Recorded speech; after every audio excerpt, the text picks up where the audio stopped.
At my father's funeral, just as they lowered the casket into the ground, my stepbrother stood up and said, loud enough for everyone to hear, "He left her nothing, because she's not really his." The words hit me like a slap across the face. My hands started shaking. I turned to look at him, thinking maybe he was joking. Maybe grief had twisted his sense of what was appropriate. But there was no humor in his eyes, just cold certainty. Then my uncle, Ellis, nodded. He didn't say a word. He just nodded like that statement was the final truth, like it was something everyone had agreed upon behind my back. I couldn't breathe. My chest tightened, and the quiet hum of whispered reactions around the gravesite started to spin into one long, unbearable silence.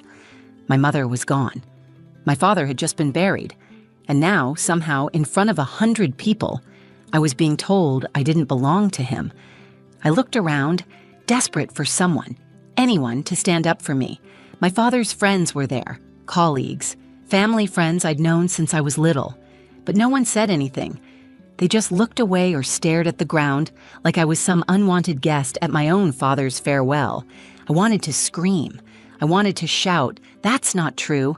He was my father. He raised me. He tucked me in at night. He taught me how to draw blueprints and how to plant sunflowers so the roots wouldn't drown. He gave me everything." But my voice was stuck somewhere deep in my chest. And then, just as I thought I might collapse, a woman from the back row stood up. I didn't recognize her. She looked like she had come straight from the office. Gray pencil skirt, practical heels, hair in a tight bun. She didn't flinch. She didn't hesitate. She walked forward, steady and calm, and said, "Actually, I worked with Michael for 20 years, and he asked me to hand her this when he died."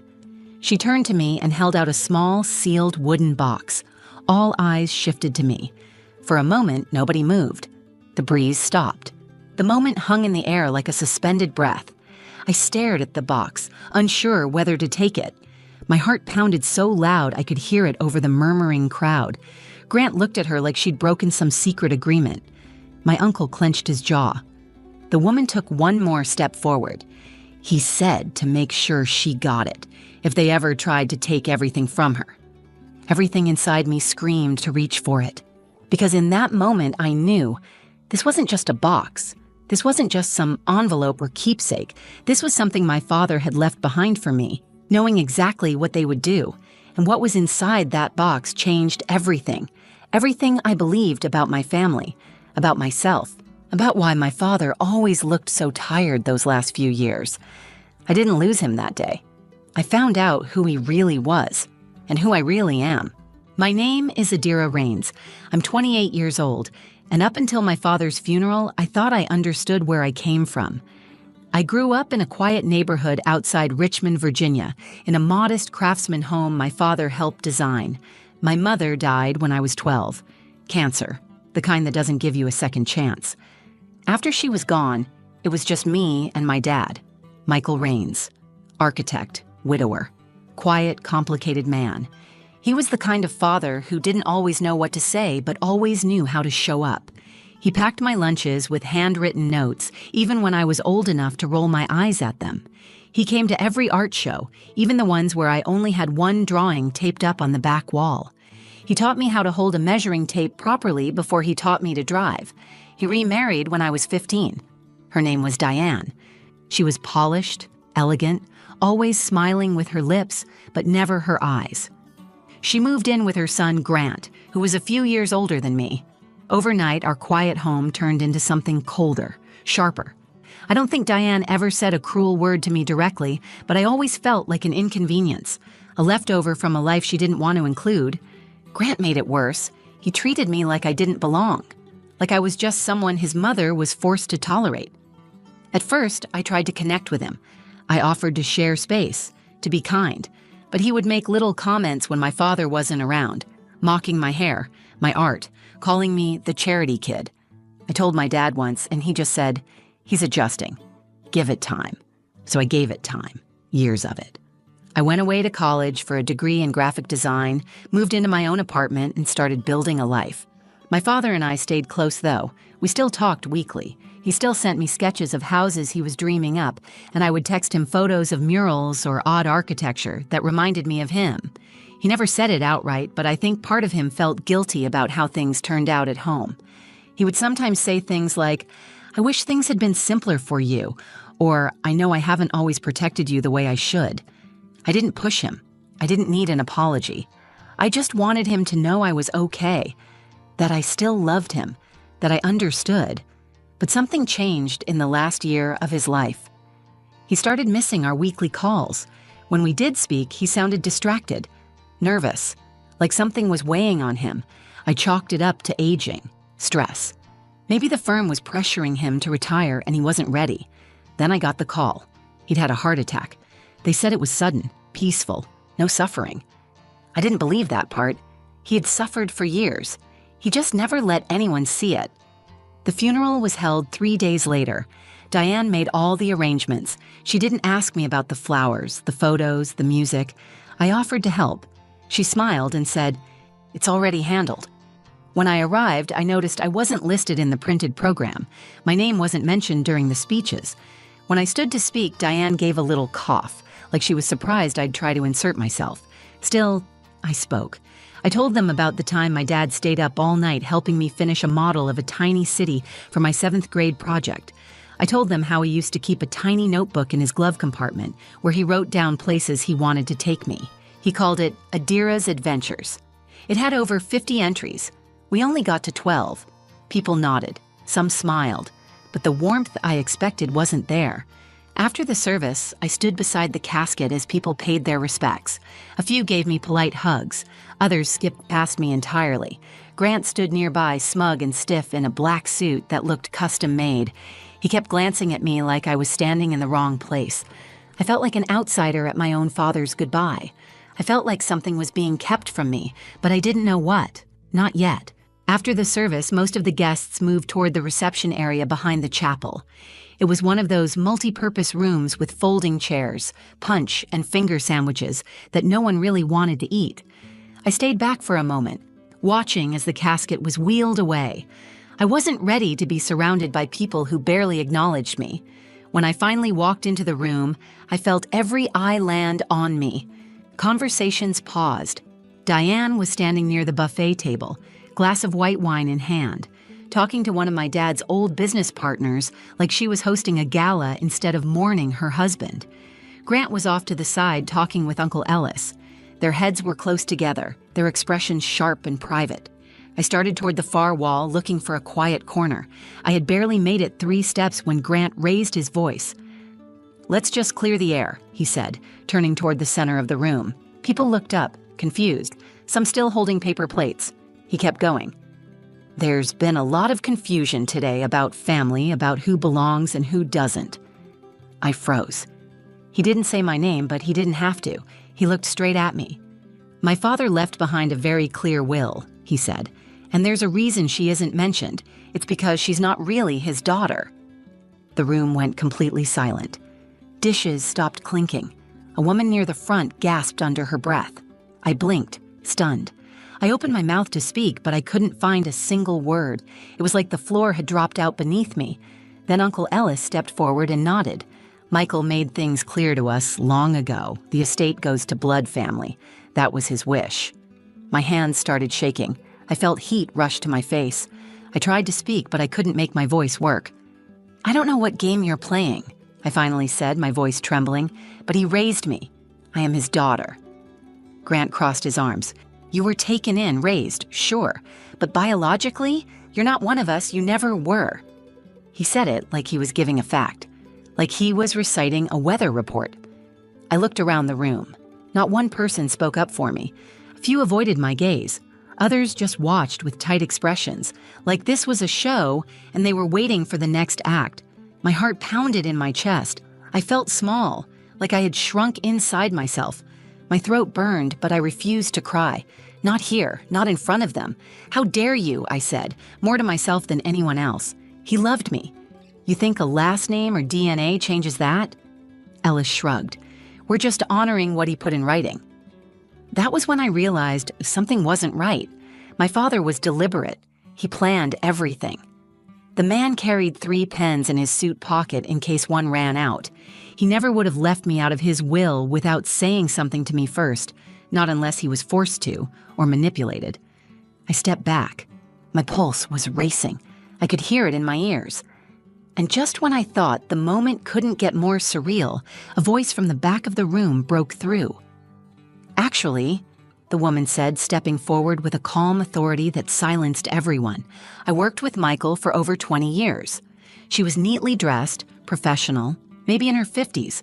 I had never seen her before, but she moved with the kind of confidence that only comes from knowing you have nothing to hide. She looked directly at me and held up a small wooden box, smooth and polished, no bigger than a shoebox.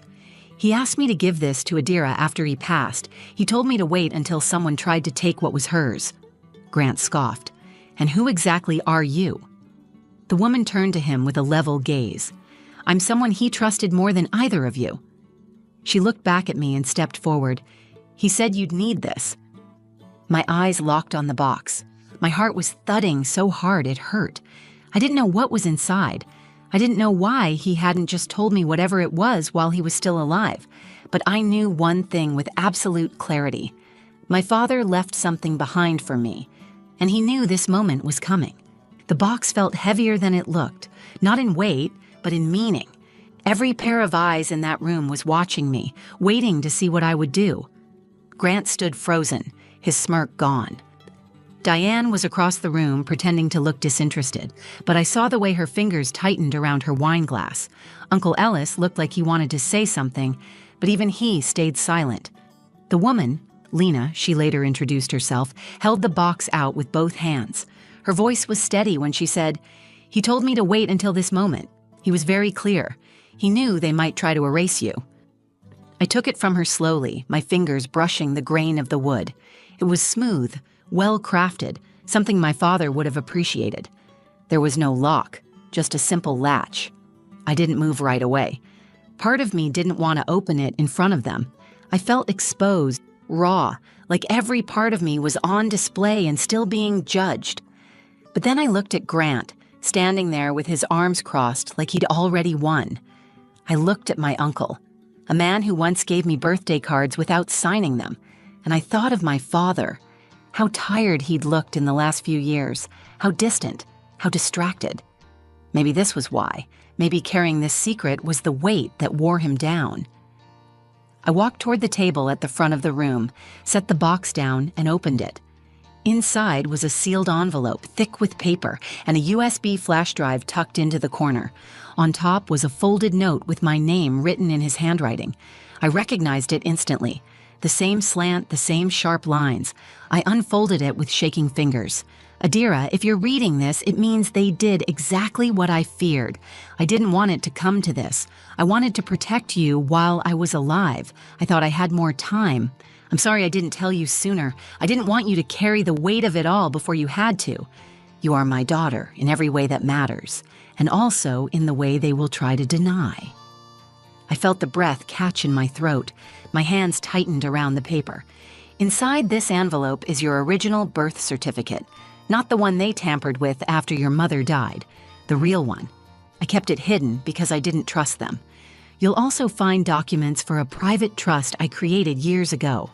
Everything I couldn't protect publicly, I set aside for you in secret. It's yours, because you are mine." I looked up from the letter. For a moment, no one moved. Then I reached into the envelope and pulled out the birth certificate. It was aged but preserved. There, printed clearly under Father's name, was Michael Rains. My knees nearly buckled. I didn't speak. I just held it up. There were audible gasps. Someone in the back whispered something and it spread like a ripple. Uncle Ellis took a step forward, his face hardening. "That could be forged," he said. Lena shook her head. "He gave it to me the day he updated his private will. He made sure it was witnessed and notarized. I have copies. You can challenge it if you want, but you'll lose." Grant looked like someone had pulled the ground out from under him. Diane turned her back, her entire posture stiff. I turned to Lena. "The flash drive?" I asked. She nodded. "He said it was a message. For you." Someone handed me a laptop from the reception table. I plugged it in. The screen lit up and his face appeared. There was my father, sitting in his home office. He looked tired but peaceful. His eyes were full of something I hadn't seen in a long time. Clarity. "Adira," he said, "if you're seeing this, then I failed to protect you while I was alive, but I will not let them erase you. I know what they think. I know what they'll try to say, but I am your father, not just by blood, but by choice, by love, by every memory we shared." He paused. "I didn't fight hard enough when they started pulling me away from you. I let guilt and fear silence me, but I never stopped being your dad. And everything that ever mattered to me, the drawings, the house, the trust I created in your name, it's all yours.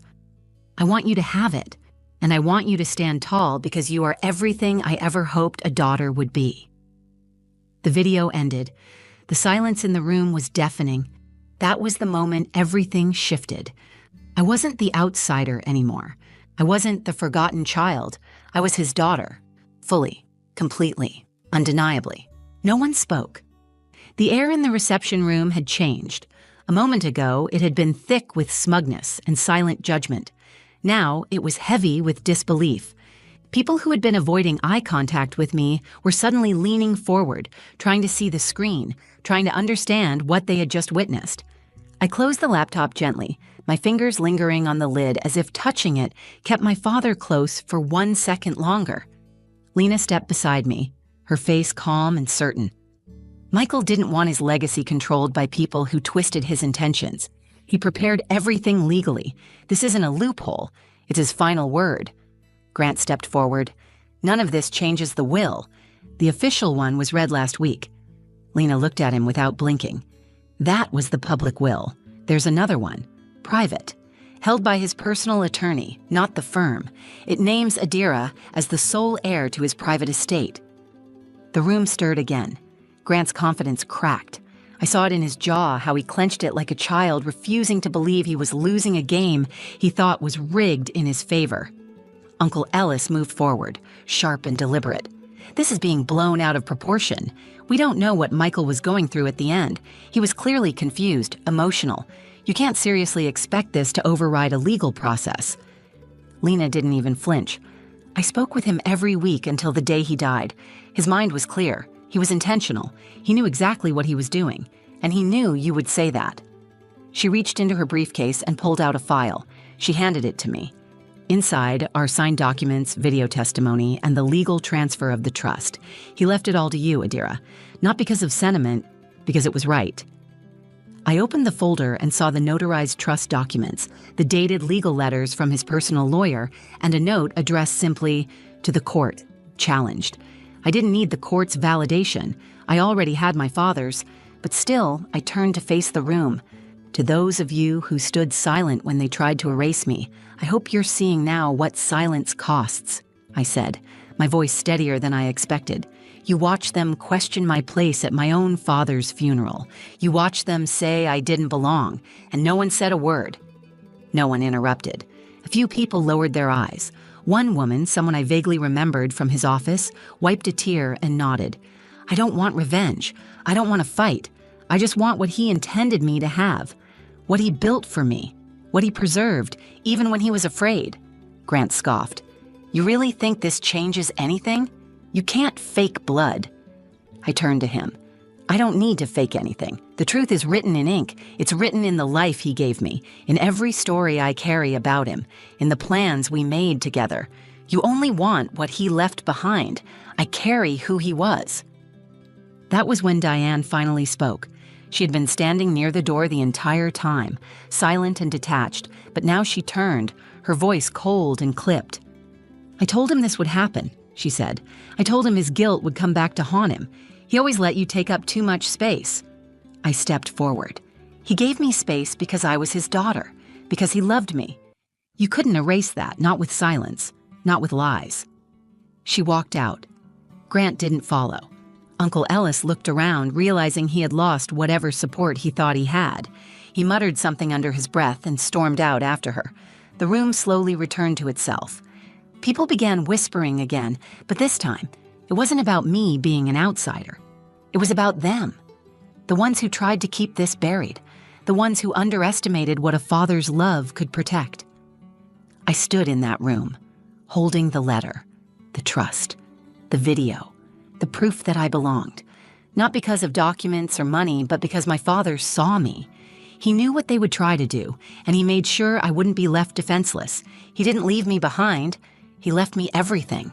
I went back to the house 2 days later, the one where I spent most of my childhood, the one with the creaky steps and the sunroom my father built by hand, board by board. The legal process was already underway, but Lena assured me it was just a formality now. The trust was airtight. My name was on everything that mattered. Still, I didn't walk in like someone who had won something. I walked in like someone returning home after years of being pushed out. I stepped through the front door and just stood in the entryway. The same smell was there, sawdust, lemon oil, and something softer I could never name but always recognized. I ran my hand along the wooden railing he carved with tiny marks from his old chisel set. Most people wouldn't notice them, but I did. I always had. This house was full of his fingerprints. I found the courage to go into his study last. It was exactly as he had left it. His blue drafting pencils were arranged in perfect rows. His favorite sketches were framed on the wall. There was a photo of me and him on his desk, one I hadn't seen in years. I was maybe 10. We were at the lake, and he had one arm around my shoulders and a grin that looked so alive it hurt to see. I sat in his chair and let myself cry for the first time since the funeral. Not because I was broken, but because I finally had space to grieve him without being questioned, without being watched like I didn't belong. That's when I realized what he had really given me. It wasn't money or land or trust documents. It wasn't even the birth certificate or the video. It was validation. It was the choice to protect me in a way he couldn't while he was alive. He knew he had stayed silent too long. He knew what Diane and Ellis were capable of. He saw how Grant dismissed me, tried to erase me, and he refused to let that be the final word. He gave me back my name. I spent the next few weeks going through his things. Lena helped me sort through the papers, and together we uncovered personal journals, handwritten letters, even old blueprints he had sketched just for fun. He left notes in the margins. Some were addressed to me.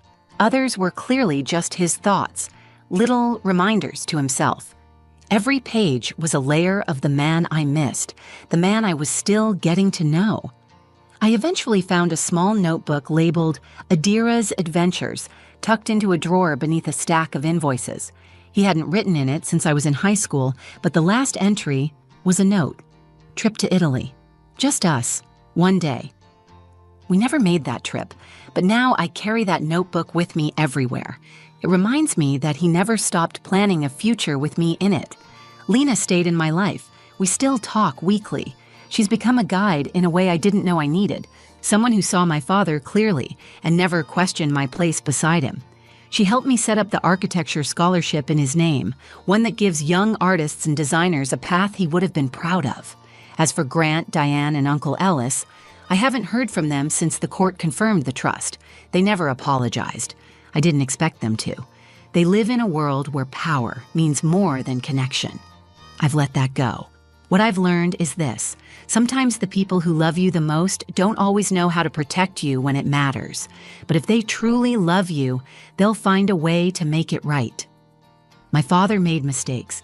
He let others control too much. But in the end, he found his voice. And with it, he gave mine back to me. This story isn't about a box or a will. It's about identity. About what it means to be seen and chosen, not just born. It's about a father who couldn't always say the right things, but who loved me enough to make sure the world couldn't silence me after he was gone. And that will always be enough. If this story meant something to you, if you've ever felt unseen, forgotten, or questioned in your own family, I hope you know this. Your truth matters. Your voice matters. And no one has the right to take that from you. Thank you for watching and for holding space for this story. If it moved you, please like the video, share it with someone who needs to hear it, and drop a comment below. I'd love to know your thoughts or hear your story too. And if you want more real stories that speak from the heart, don't forget to subscribe to the channel. There's so much more to come. You deserve to be seen, you deserve to be heard, and you are not alone.